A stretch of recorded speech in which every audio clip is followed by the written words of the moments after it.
Good morning. Ventura സെക്യൂരിറ്റീസിൻ്റെ ഇന്നത്തെ ഈ mobile ആപ്ലിക്കേഷൻ്റെ ഡെമോയിലേക്ക് ഏവർക്കും ഹാർദവമായ സ്വാഗതം. മൈസെൽഫ് വെങ്കടേഷ്, എൻ്റെ പേര് വെങ്കടേശ്വര പ്രഭു. ഞാൻ വെഞ്ചുറ സെക്യൂരിറ്റീസിൻ്റെ കൊച്ചിൻ ബ്രാഞ്ച് മാനേജറാണ്. ഡെമോ പർപ്പസിന് വേണ്ടിയിട്ടാണ് ഈ ഒരു വീഡിയോ ചെയ്യുന്നത്. IPOൻ്റെ ഡീറ്റെയിൽസാണ് നമ്മൾ ഇന്നത്തെ ഈ വീഡിയോയിൽ എക്സ്പ്ലെയിൻ ചെയ്യുന്നത്. അപ്പോൾ നമുക്കിവിടെ IPO എടുക്കാനായിട്ട് നമ്മളെ മൊബൈൽ ആപ്ലിക്കേഷൻ വെഞ്ചുറ വെൽത്ത് എന്നുള്ള ആപ്ലിക്കേഷൻ ലെഫ്റ്റ് സൈഡിലെ മെനുവിൽ ക്ലിക്ക് ചെയ്ത് കഴിഞ്ഞാൽ കുറച്ച് ഹെഡിങ്സ്, സബ്സ്ക്രൈബ് ഓൺലൈൻ എന്നുള്ള ഹെഡിങ്ങിന് താഴെയായിട്ട് കുറച്ച് ഹെഡിങ്സ് കാണുന്നുണ്ടാവും. അതിലിപ്പോൾ mutual fund, SIP, NFO, IPO എന്നൊക്കെ പറഞ്ഞ് കാണിക്കുന്നുണ്ട്. അപ്പോൾ നമ്മൾ ഇന്ന് IPO ആണ് നോക്കാൻ പോകുന്നത്. IPOയിൽ ഞാൻ ജസ്റ്റ് ക്ലിക്ക് ചെയ്യുന്നു. ആക്റ്റീവായിട്ടുള്ള IPOs അവിടെ കാണിക്കുന്നുണ്ടാവും. നമുക്കിവിടെ ഓരോ IPOസും അവരുടെ പേര്, ഡീറ്റെയിൽസൊക്കെ നമുക്കിവിടെ കാണുന്നുണ്ടാവും.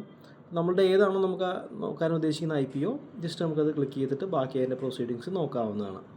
ഓക്കെ, ഇതിൽ കുറേ IPOs ഉണ്ട്. അപ്പോൾ IPO എന്ന് പറയുന്നത് ഇനീഷ്യൽ പബ്ലിക് ഓഫറിംഗ് എന്നുള്ളതാണ് IPO കൊണ്ട് ഉദ്ദേശിക്കുന്നത്. ഒരു കമ്പനി മാർക്കറ്റിലേക്ക് ട്രേഡിങ് വരുന്നതിന് മുന്നേ, NSE BSE എക്സ്ചേഞ്ചിൽ ട്രേഡിങ് വരുന്നതിന് മുന്നേ പബ്ലിക്കിലേക്ക് അവരുടെ കമ്പനിയുടെ ഷെയർസ് പബ്ലിക്കിലേക്ക് അലോട്ട്മെൻറ്റ് കൊടുക്കുന്ന പ്രോസസ്സാണ് IPO എന്ന് പറയുന്നത്. അപ്പോൾ IPO നമുക്കിവിടെ വെഞ്ചുറയുടെ ആപ്ലിക്കേഷൻ വഴി തന്നെ നമുക്ക് റിക്വസ്റ്റ് ചെയ്യാവുന്നതാണ്.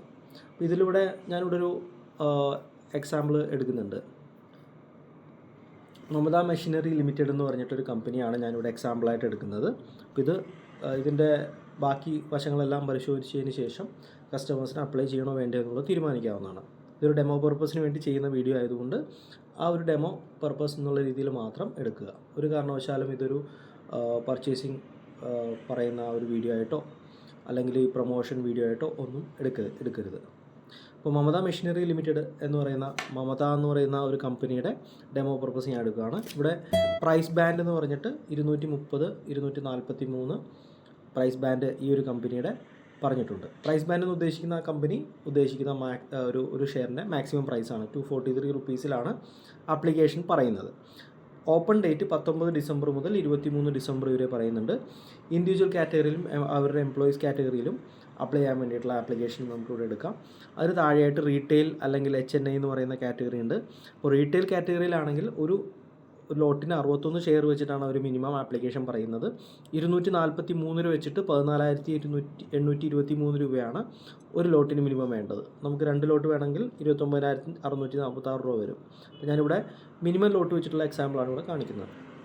ഇൻ കേസ് നിങ്ങൾക്ക് 793 ലോട്ട് ക്വാണ്ടിറ്റി വരെ അപ്ലൈ ചെയ്യാം, 2 ലക്ഷത്തിൽ താഴെ വരെ റീറ്റെയിൽ കാറ്റഗറിയിലും.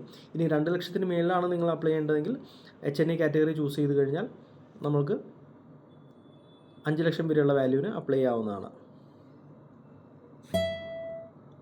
അപ്പോൾ പ്രൈസ് ബാൻഡ് ഇവിടെ 243 എന്നുള്ള റേഞ്ചിൽ രൂപയിൽ കൊടുത്തിട്ടുണ്ട്. അപ്പോൾ ബിഡ് 63 ക്വാണ്ടിറ്റിയാണ്. നമ്മുടെ UPID ചൂസ് ചെയ്ത് കഴിഞ്ഞാൽ ആ UPID വെച്ചുകൊണ്ട് നമുക്ക് ആപ്ലിക്കേഷൻ സബ്മിറ്റ് ചെയ്യാവുന്നതാണ്. ജസ്റ്റ് ഞാനിവിടെ സബ്മിറ്റ് കൊടുക്കുന്നു.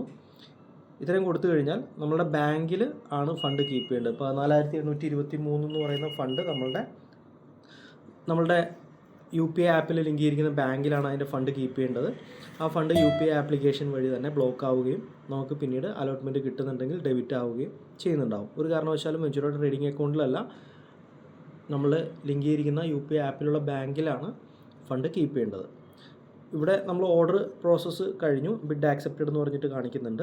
ഇനി നമ്മളെ UPI ആപ്പ് ചൂസ് ചെയ്യുക. ആ UPI ആപ്പിൽ ചിലപ്പോൾ അരമണിക്കൂറുണ്ടോ, ചിലപ്പോൾ 2 മണിക്കൂർ വരെയൊക്കെ എടുക്കാറുണ്ട്. ബിഡ് ആക്സെപ്റ്റ് ചെയ്യാൻ വേണ്ടിയിട്ടുള്ള റിക്വസ്റ്റ് വരും. നമ്മൾ ഫണ്ട് പേ ചെയ്യുന്ന പോലെ തന്നെ UPIയിൽ ഫണ്ട് പേ ചെയ്യുന്ന പോലെ തന്നെ ഗൂഗിൾ പേ, ഫോൺ പേ ഒക്കെ ചൂസ് ചെയ്തുകൊണ്ട് നമുക്ക് പേയ്മെൻറ്റ് അവിടെ ബ്ലോക്ക് ചെയ്യാവുന്നതാണ്. വൺസ് എമൗണ്ട് ബ്ലോക്ക് ആയി കഴിഞ്ഞാൽ IPO പ്രോസസ്സ് നമ്മളുടെ ഭാഗത്ത് നിന്ന് കംപ്ലീറ്റ് ആയി. ഇനി നമുക്കത് കിട്ടുകയാണെന്നുണ്ടെങ്കിൽ എമൗണ്ട് ഡെബിറ്റ് ആവുകയും പിന്നീട് നമ്മളുടെ ബാങ്കിലേക്ക് എമൗണ്ട് ഡെബിറ്റ് ആവുകയും ഡിമാറ്റിലേക്ക് ഹോൾഡിങ്സ് വരികയും ചെയ്യും. ഇത്രയാണ് നമ്മൾ IPOയിൽ ചെയ്യേണ്ടത്. Thank you.